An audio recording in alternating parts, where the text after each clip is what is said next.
How's it going, everyone? I want to cover a game that dropped early this year, and I had already talked about it earlier this year when it initially came out, but Forspoken, one of the more anticipated games, I would say, on PlayStation 5 for 2023, you know, it being a true next-gen title, it being a console exclusive, I guess, you know, definitely plays into a little bit of the part of the anticipation. I think a lot of people were a little bit skeptical going in on how this game was going to turn out. It was done by Luminous Production, the same studio that brought you Final Fantasy 15, and I think when everybody was looking at the game, immediately we were taken aback a little bit by the technical prowess of the game. Visually, it looked very, very good with the trailers and everything like that, but ultimately, thought the game was flawed in a lot of areas. Did I think it was absolutely unredeemable? Irredeemable, I should say? No, absolutely not, but what I had said was that the game would be worth a buy at $15 to $20. Well, now, Forspoken has, in fact, hit what I would deem it to be a worthy price, and in the bargain bin, Forspoken is $18 at Gamefly. Gamefly is pre-played games, but their games always come in good condition,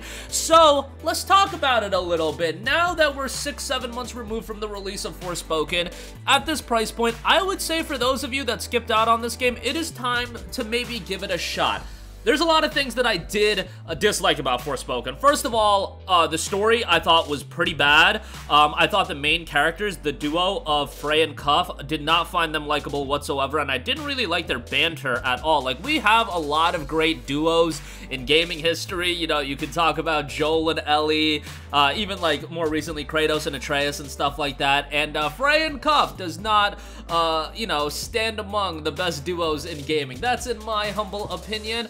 Overall, I didn't think the story was that great. I also thought that, yes, when we looked at the trailers and when we looked at the Square Enix produced promotional material, technically speaking, the game looked impressive. And there's a lot of times when you play Forspoken, it does look very flashy. The particle effects and the magical abilities look great. Some of the set pieces look really good. However, the visuals do falter in a lot of areas. Some of the textures look really bad. Some of the character models are really bad. And it isn't that visual juggernaut that I had initially expected it to be in a lot of areas. Like, sometimes it looks really good, and then other times you're talking about the resolution dipping really hard. You're talking about a performance mode that is a little bit inconsistent. Bear in mind, they have rolled out updates and things like that, and I played the game when it initially dropped.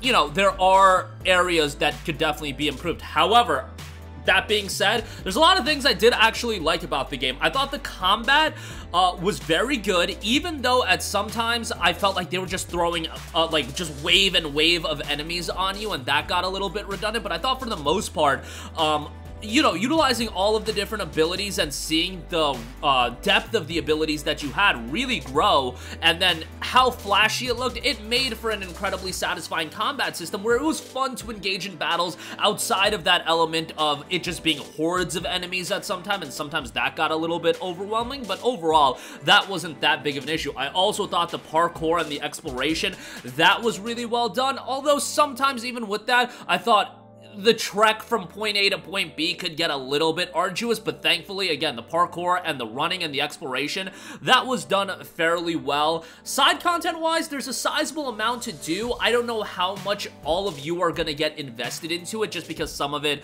is kind of meandering. You know, you're taking photos here and there, you're going through and fighting waves of enemies. Some of it's fine, it's a nice diversion, and you'll definitely probably do some of it, and if you want to do everything, if you want to go for the Platinum Trophy, that'll certainly expand the experience quite a bit.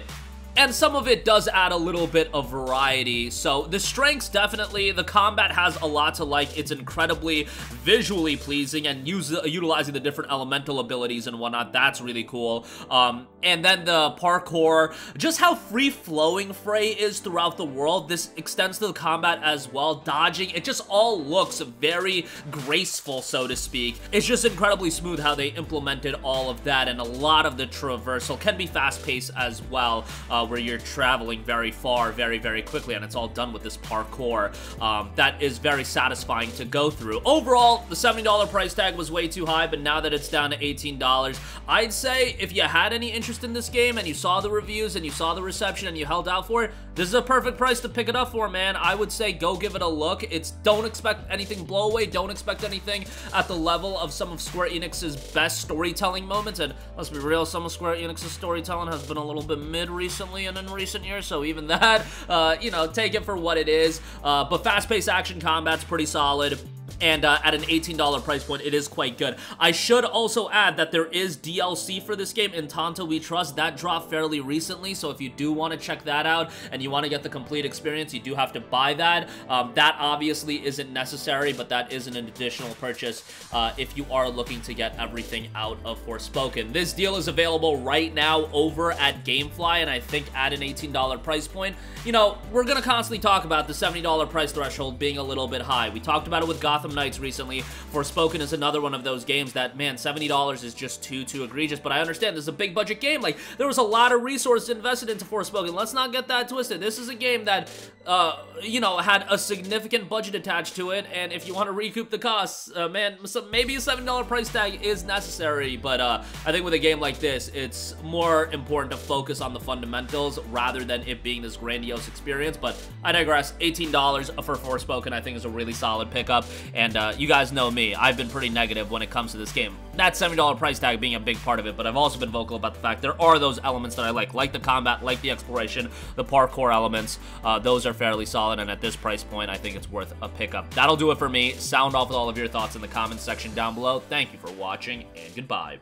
Hey guys, we hope you enjoyed the video, and if you did, make sure to hit the subscribe button, and if you're already subscribed, do us a favor and hit the bell icon. This way you'll be notified whenever we post a new video. That's the best way to keep up with all of our uploads, and we usually try to upload 2 videos a day. And with the bell icon hit, you'll be notified whenever we do upload a video. As always, thanks for watching.